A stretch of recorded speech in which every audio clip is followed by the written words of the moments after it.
बुंदेलखंडी में कहावत है, जीभ उठाई तरुआ से दे हमारी। कहवे में कहा है, कुछ भी कहते रहो। हम लाडली बहना योजना 1000-1250 रुपये दे रहे हैं, अभी 1500 रुपये कहा कांग्रेस के पार्टी ने। 15,000 कह दें, कहने में क्या है, कुछ भी कह दें। जिनके बारे में हम बात कर रहे हैं वो उनको सूर्य को दिया दिखाने जैसी बात है। हाँ। तो वो तो मैं नहीं कर पाऊंगा, उतना तो नहीं कर पाऊंगा, पर मेरी कोशिश होगी। देखिए राजनीति है तो आरोप है जी। अब मैं उस पर कितना ही कहूँ, जिन लोगों को मानना होगा वो मेरे बिना कहे भी मान लेंगे, और जिनको नहीं मानना होगा तो आंकड़े भी साथ में होंगे, तब भी वो नहीं मानेंगे। बिल्कुल, क्योंकि तो ये तो राजनीति है, आरोप है, पर इस आरोप में कोई सच्चाई कहीं से कहीं तक नहीं।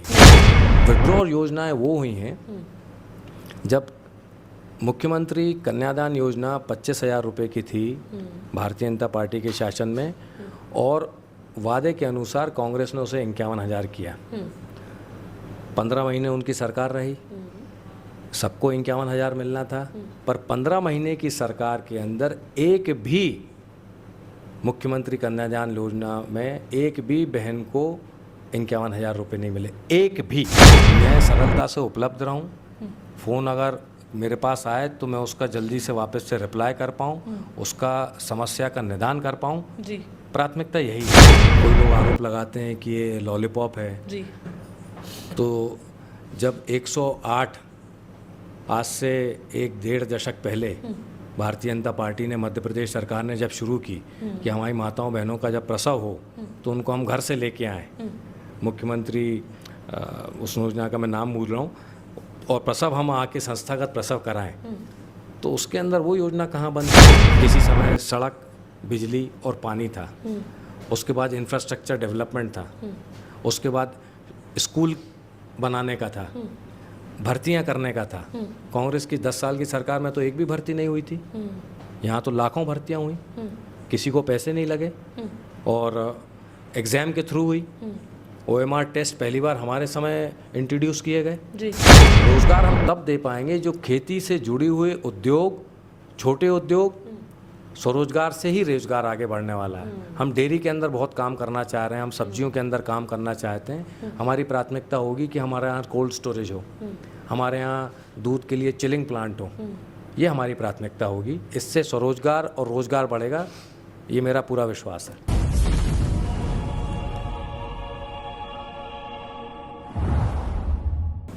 नमस्कार, मैं हूं साक्षी राय और आप देख रहे हैं खरी बात न्यूज़। बहुत बहुत स्वागत है खरी बात न्यूज़ में वापस से।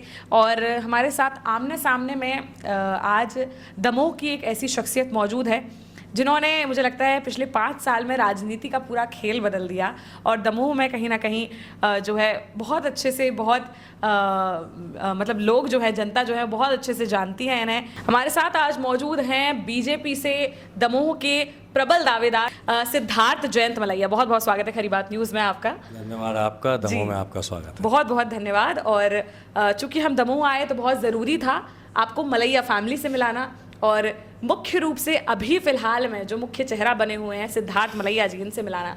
आपको बताएं, पूर्व में मंत्री रहे जयंत मलैया के बेटे हैं सिद्धार्थ मलैया, और जो है अभी दमोह की राजनीति का सिरमौर बने हुए हैं। तो सिद्धार्थ जी, कैसी तैयारियां चल रही हैं? चुनाव बेहद नज़दीक हैं, क्षेत्र में आप जा रहे हैं, क्या रिस्पॉन्स मिल रहा है? रिस्पॉन्स अच्छा है बहुत। भारतीय जनता पार्टी के प्रति लोग आकर्षित हैं जी।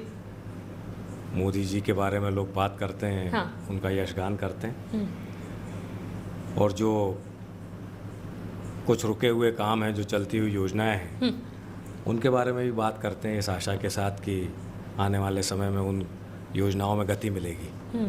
अच्छा, अभी इस वक्त आपको क्या समझ में आ रहा है? अभी फिलहाल से पिछले 3-3.5 साल से कांग्रेस के विधायक हैं, तो उन्होंने कैसा काम किया है, क्या लग रहा है? उनके काम के बारे में जनता तय करेगी। तो आपको कुछ तो समझ में आया होगा, कोई काम हुआ है? मैं अपने काम के बारे में बात कर सकता हूँ। मैं जो कर्म कर रहा हूँ और मेरी पार्टी के लोग और पार्टी जो काम कर रही है, मैं उस बारे में बात करूँगा। किसी के काम के बारे में मैं टिप्पणी करूँ, उसके लिए जनता है, और जनता जनार्दन है, अपना निर्णय देगी। बिल्कुल। अच्छा, काफ़ी बार आपके पिताजी जयंत मलैया जी यहाँ से विधायक रहे हैं, मंत्री बने हैं और जो है बहुत महत्वपूर्ण भूमिका उन्होंने सरकार में निभाई है। आपको कहीं ना कहीं इस बार ये मौका मिल रहा है, तो कैसा लग रहा है आपको? क्या लग रहा है कि उस तरीके से जैसे जनता आपके पिताजी पर विश्वास जताती थी, ऐसे ही विश्वास जनता आप पर जताएगी इस बार? देखिए, जयंत मलैया जी सिर्फ एक व्यक्ति नहीं है, एक विचार है। बिल्कुल।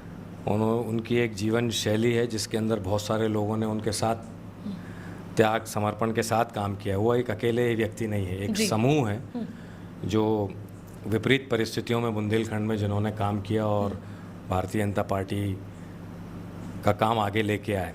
और जब सरकार बनी तो जब भी कभी ऐसी बात आएगी कि उनके जैसा विश्वास में जीत पाऊँ तो जी। उसमें वर्षों लग जाएंगे, दशकों लग जाएंगे। तो उसके थोड़ा बहुत भी हम लोग पास पहुंच सकें तो वही काफ़ी होगा। अच्छा, 2018 की थोड़ा बात करते हैं। 2018 में जब चुनाव हुआ तो कुछ वोटों के अंतर से जो है हार का सामना करना पड़ा, और इसके बाद जब उपचुनाव हुए तो राहुल लोधी का जो चुनाव हुआ उसमें समीकरण जिस तरीके के बने, क्या लगता है आपको कि उन समीकरणों का क्या इस चुनाव में कोई फर्क पड़ने वाला है?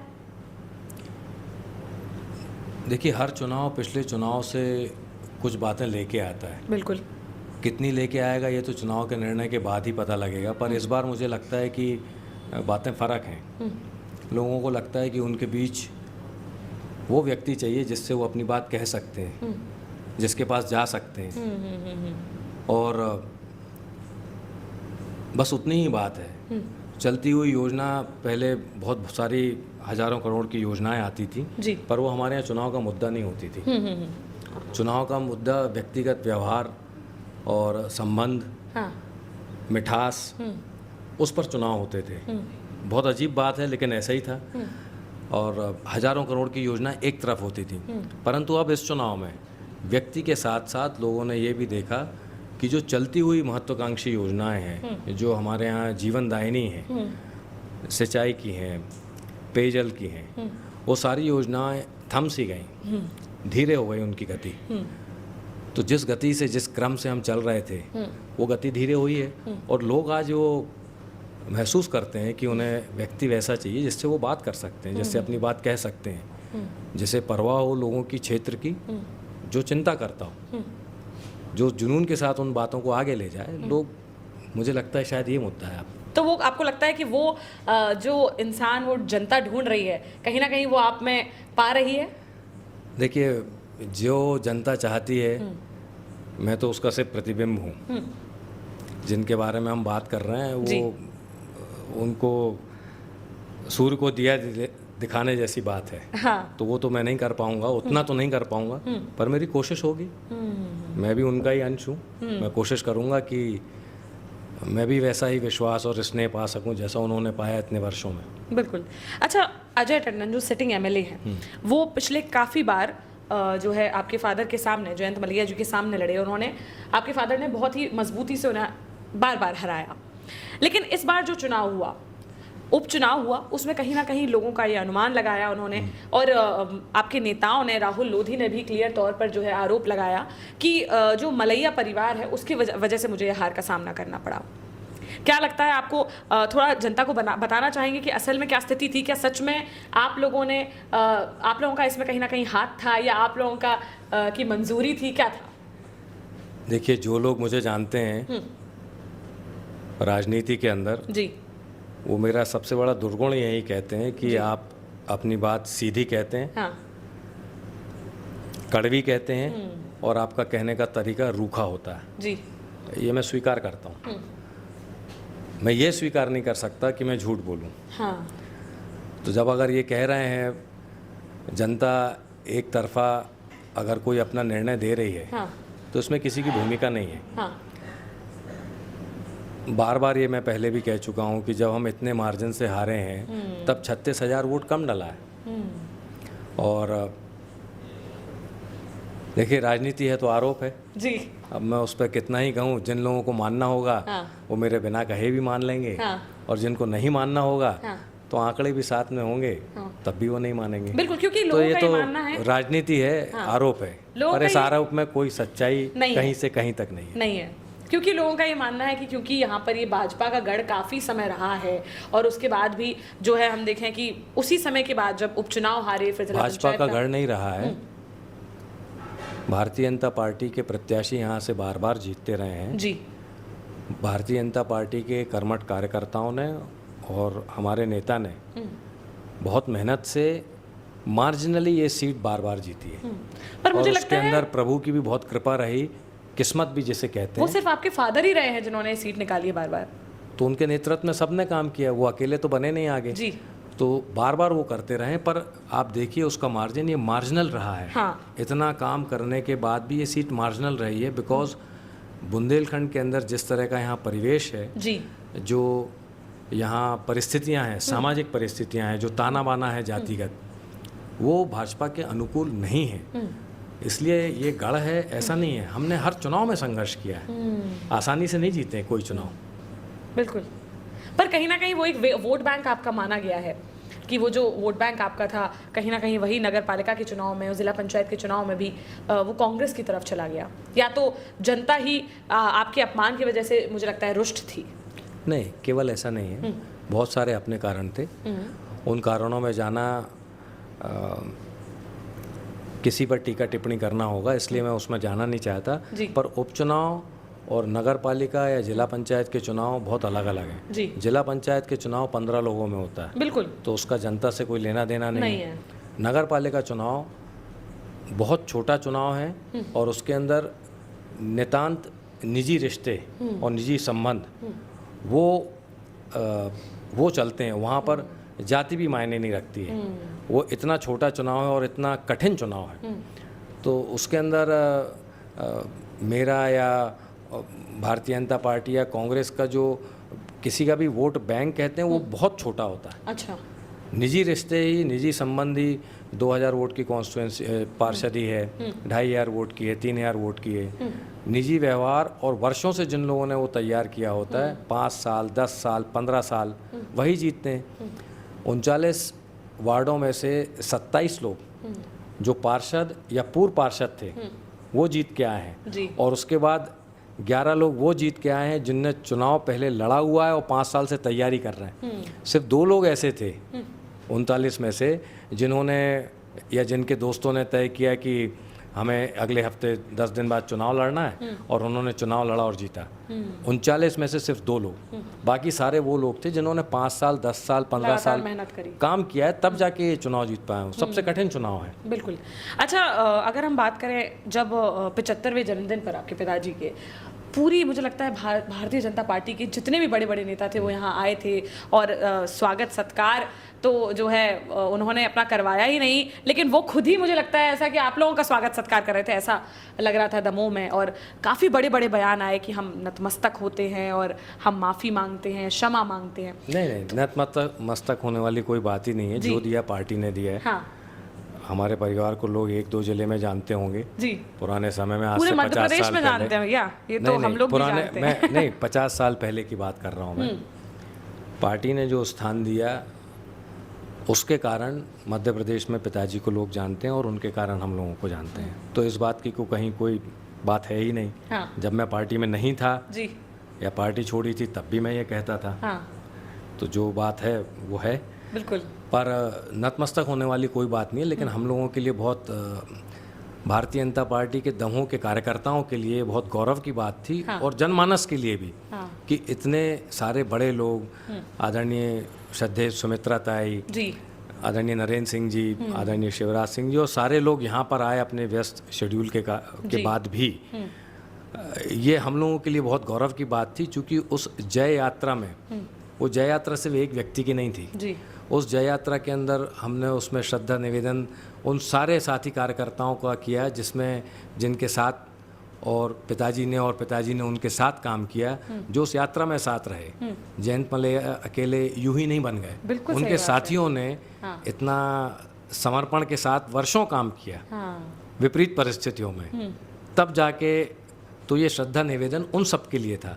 और जब इतने सारे बड़े लोग आए तो ये हम सब कार्यकर्ता साथियों के लिए बहुत गौरव की बात थी जी। कि वो सब यहाँ आए, हम लोग के लिए बहुत आनंद की बात थी। अच्छा, ये जब आप पार्टी में वापस से शामिल हुए तो उस समय मतलब क्या स्थिति थी, किन बातों पर, किन वादों पर जो है शामिल हुए थे? क्या टिकट का वादा तभी मिला था?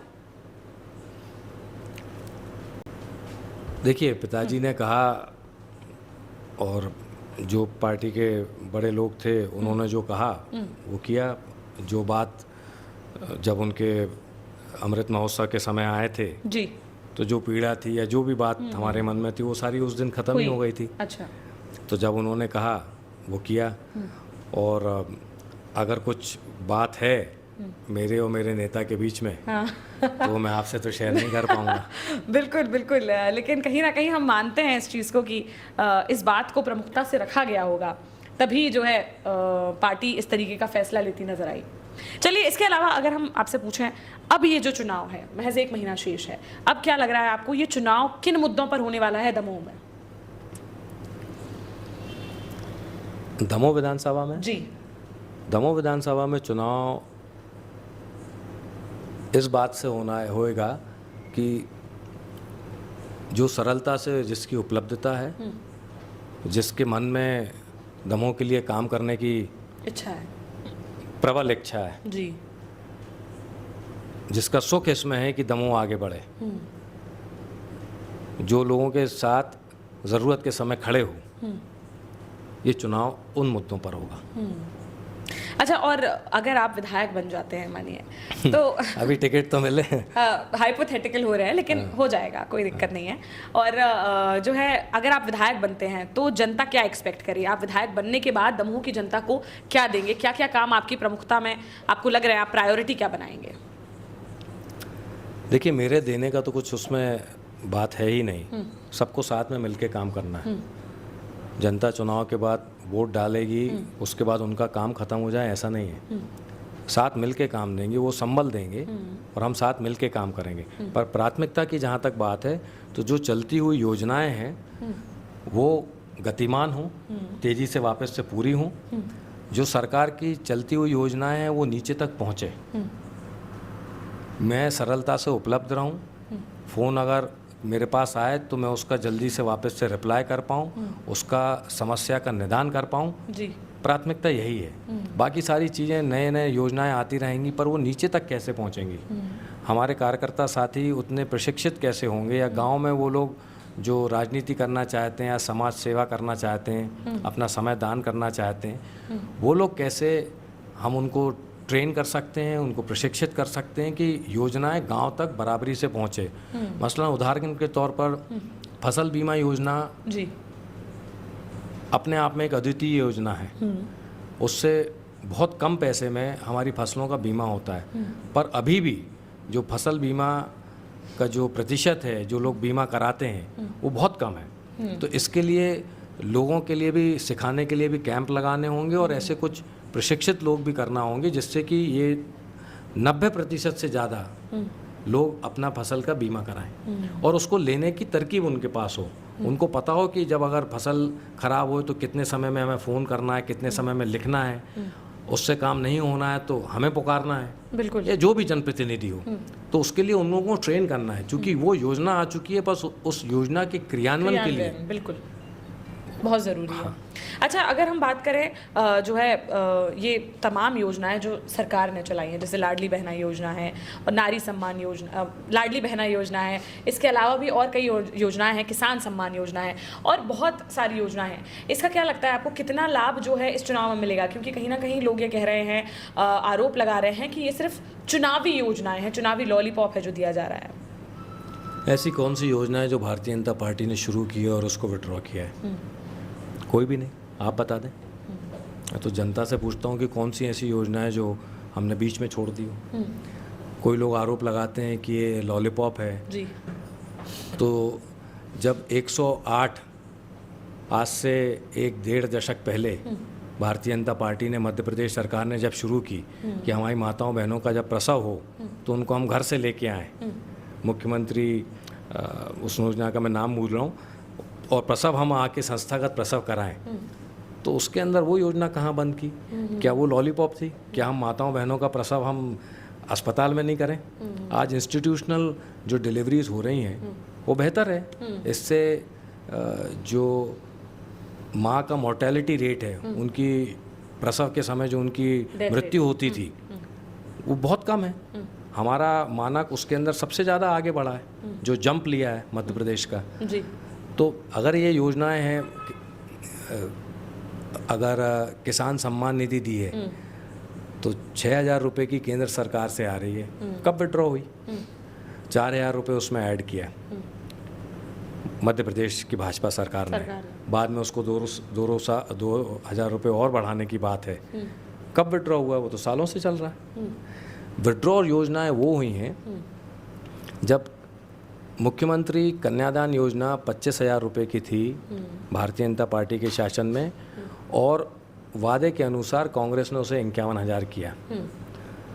15 महीने उनकी सरकार रही, सबको 51,000 मिलना था, पर 15 महीने की सरकार के अंदर एक भी मुख्यमंत्री कन्यादान योजना में एक भी बहन को 51,000 रुपये नहीं मिले, एक भी।